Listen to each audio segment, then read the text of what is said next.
Hey cinephiles, I've watched all 50 nominated films for the 2026 Oscars in order to go through each of the 24 categories predicting what will win, which I'll be marking with an Oscar statuette, before declaring what should win, which I'll be marking with a token from this year's biggest snub, No Other Choice. Let's start things off with Actor in a Supporting Role. Benicio del Toro, One Battle After Another. Jacob Elordi, Frankenstein. Delroy Lindo, Sinners. Sean Penn, One Battle After Another. Stellan Skarsgård, Sentimental Value. Solid lineup as per usual in this category, especially nice to see Delroy Lindo in here after being egregiously snubbed for The Five Bloods. He joins Elordi and Skarsgård as first-time nominees, while Del Toro previously won in this category for Traffic, and Penn is a two-time lead actor winner for Mystic River and Milk. As for who will win out this time, the race has been all over the place this award season, with Skarsgård garnering the Golden Globe, Elordi crowned Critics' Choice, and Penn taking both BAFTA and SAG. When I first saw One Battle After Another, I thought Penn had this one in the bag for his unforgettable turn as Colonel Stephen J. Lockjaw. I still feel that way, and as much as I love each of these performances, Penn deserves to win. Animated feature film. Arco, Elio, K-pop Demon Hunters, Little Amelie, or the character of Rain, Zootopia 2. No film in 2025 left a bigger cultural footprint than K-pop Demon Hunters. Not only has it become Netflix's most watched original movie, it even managed to become the studio's first film to top the domestic weekend box office a whole 2 months after debuting on the streamer. This astronomical success, in addition to being a pretty good movie, is why K-pop Demon Hunters' winning feature animated film is one of the safest bets of the night. As for what should win, my choice is an easy one. Arco, a sweeping sci-fi adventure reminiscent of some of the best work of Hayao Miyazaki. Animated short film. Butterfly, Forever Green, The Girl Who Cried Pearls, Retirement Plan, The Three Sisters. Always worth repeating that the shorts categories are notorious ballot busters simply because there's no predictive precursors to factor in. While recent winners include the eye-gougingly saccharine likes of War Is Over and The Boy, the Mole, the Fox, and the Horse, which makes a case for the overly sappy Forever Green, nothing here stands out as much as Butterfly, an incredible hand-painted biography. Maybe I'm putting too much faith in the Academy here, but it's my pick for will win and should win. Costume design. Avatar, Fire and Ash, Frankenstein, Hamnet, Marty Supreme, Sinners. Here we have the head-scratching inclusion of Avatar at the expense of the even more head-scratching exclusion of Wicked for Good, which was shut out entirely on Oscar nomination morning to the surprise of just about everybody, paving a sickly green brick road for Frankenstein to win this and other craft categories, as it very well should. Original screenplay. Blue Moon, It Was Just an Accident, Marty Supreme, Sentimental Value, Sinners. While it's great to see Jafar Panahi's Palme d'Or winning It Was Just an Accident getting rightfully recognized here, Sinners has been steamrolling this category all season long, and there's no reason to suspect that to stop now, even though it should be nominated in the other screenplay category, as it's clearly an adaptation of Quentin Tarantino's From Dusk Till Dawn. I'm joking. As for what should win, that would be Robert Kaplow's deliciously devastating screenplay for Blue Moon. Adapted screenplay. Bugonia, Frankenstein, Hamnet, One Battle After Another, Train Dreams. As with Sinners and original screenplay, One Battle After Another is close to a lock, which is to be expected when the two heavyweights get to dominate their respective writing categories. While I'm fond of each of these nominees, Paul Thomas Anderson threads his narrative's needle the best, and it will be great to see him win his long overdue first Oscar. Makeup and hairstyling. Frankenstein, Kokuo, Sinners, The Smashing Machine, The Ugly Stepsister. Delighted to see The Ugly Stepsister here because I'll always applaud more horror representation, even if it's in the most obvious of categories, and I'm thankful a nomination propelled me to check out Kokuo, which I was completely taken with. That said, one look at the full body makeup that transformed Jacob Elordi into Frankenstein's creation, a painstaking process that took 9 hours each day, and it's hard to make the case for anything else. Will win, should win. Film editing.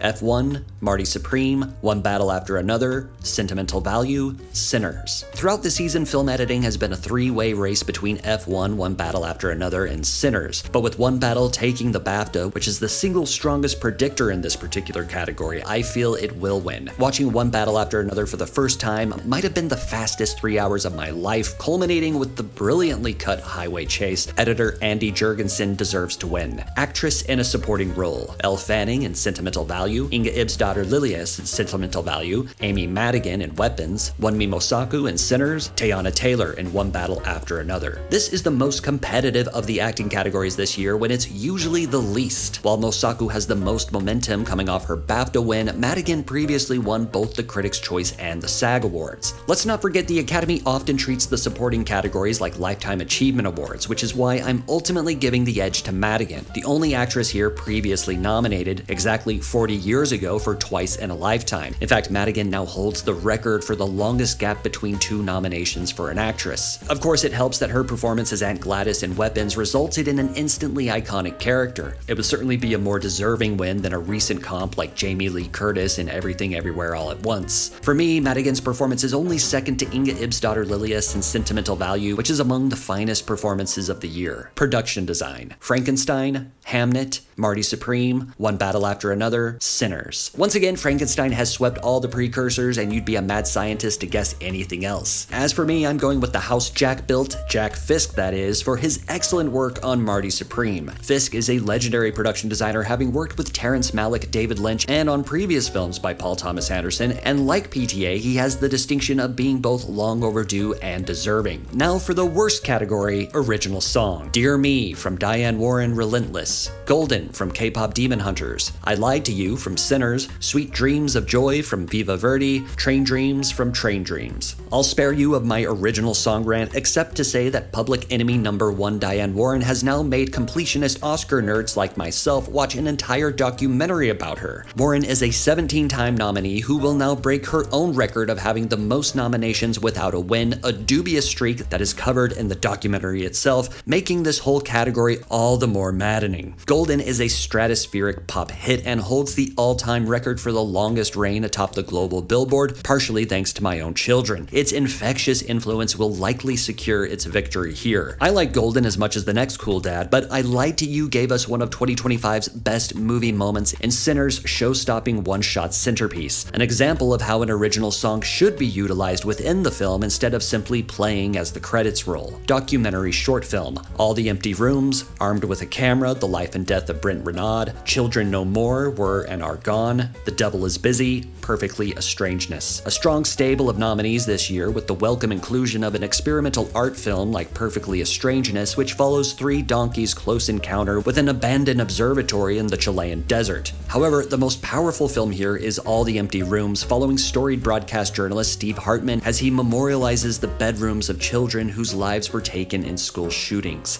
Will win, should win. Documentary feature film: The Alabama Solution, Come See Me in the Good Light, Cutting Through Rocks, Mr. Nobody Against Putin, The Perfect Neighbor. It's worth mentioning that all 5 of these premiered at the 2025 Sundance Film Festival, which has become the single most important venue for upcoming documentaries. On that note, stay tuned for my coverage of the best docs I saw at the festival this year. These are all worthy subjects, varying in quality, but the riveting, upsetting, and ironically titled Perfect Neighbor, which is comprised almost entirely of police body cam and interrogation footage, has the most buzz for a reason. Will win, should win.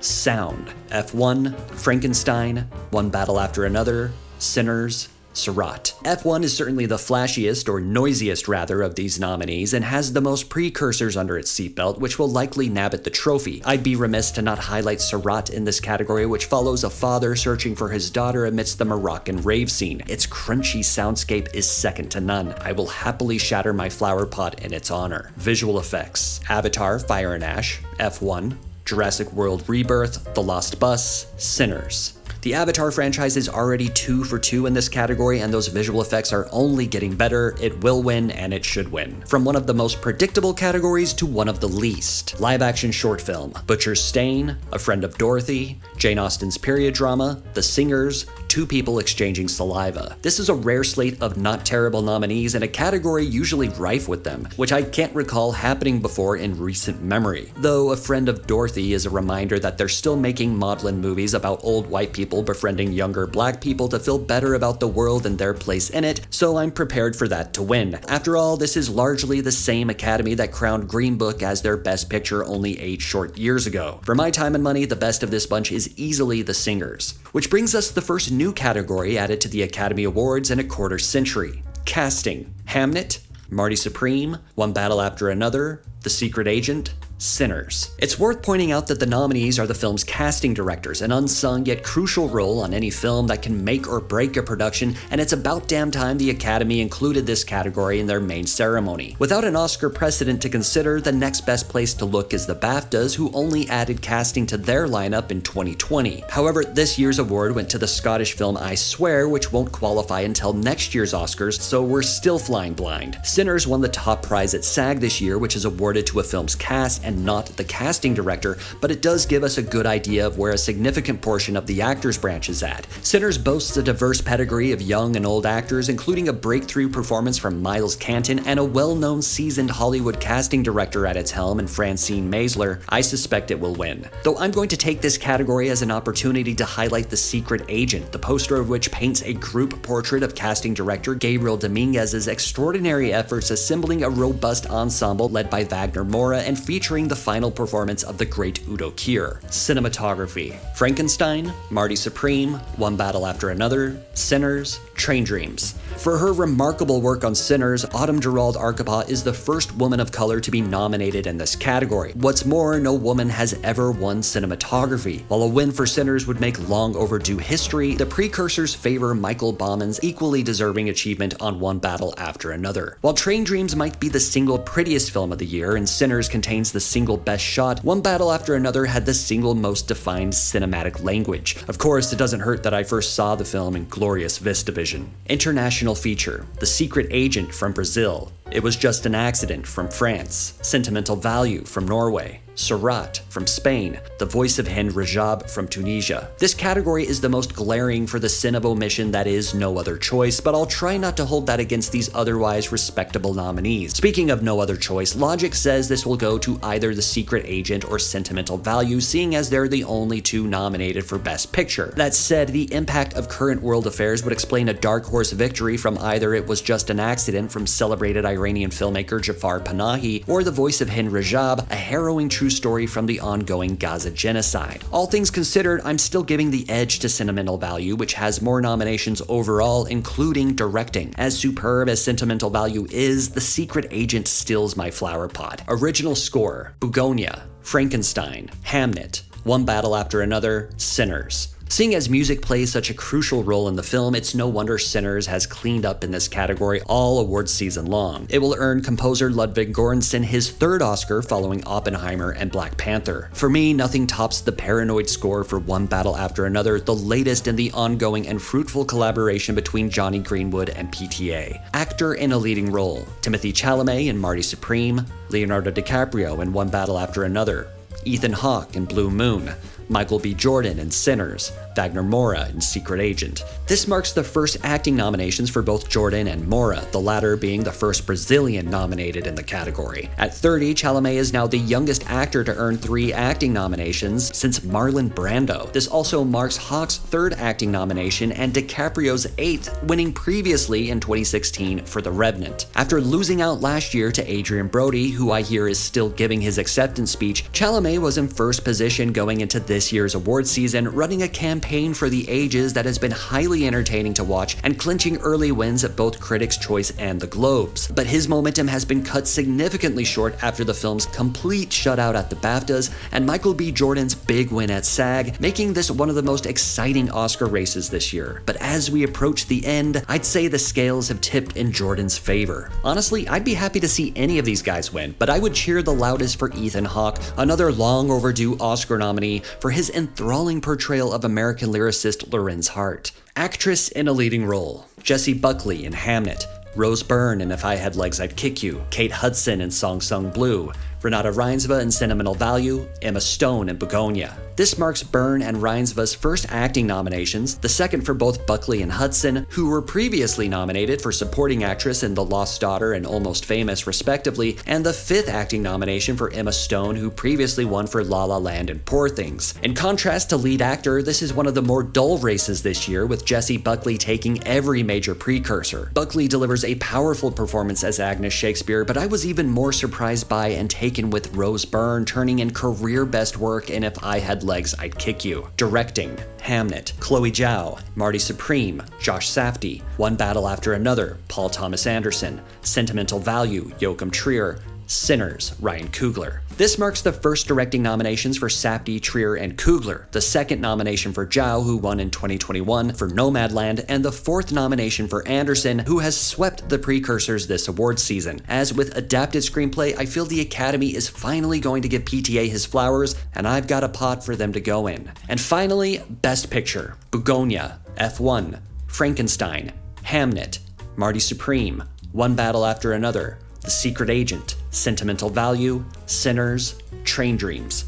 Alas, the showdown between One Battle After Another and Sinners has reached its climax. Of the major precursors, One Battle has won one award after another, including the Critics' Choice, Golden Globe, BAFTA, and PGA, while Sinners has only claimed SAG. The numbers are clearly in One Battle's favor, so that is where my head is at, and yet my gut tells me Sinners, which, lest we forget, shattered the all-time Oscar nomination record, still has a fighting chance. Ultimately, I'm going to be logical and predict One Battle After Another will win, and you know what? It should. Those are my predictions and picks for what will win and should win at the 2026 Oscars. While it's nice to be right, I always hope for some surprises and upsets to keep the ceremony interesting and give us more to discuss on the other side. Feel free to share your own predictions for what will win and picks for what should win in the comments below. I'll see you down there. If you enjoyed this video, please give it a thumbs up and subscribe to Cineflect for more Oscar coverage, movie reviews, ranked lists, video essays, and more. For Cineflect, I'm Jared Scott Lewis. Thanks for watching.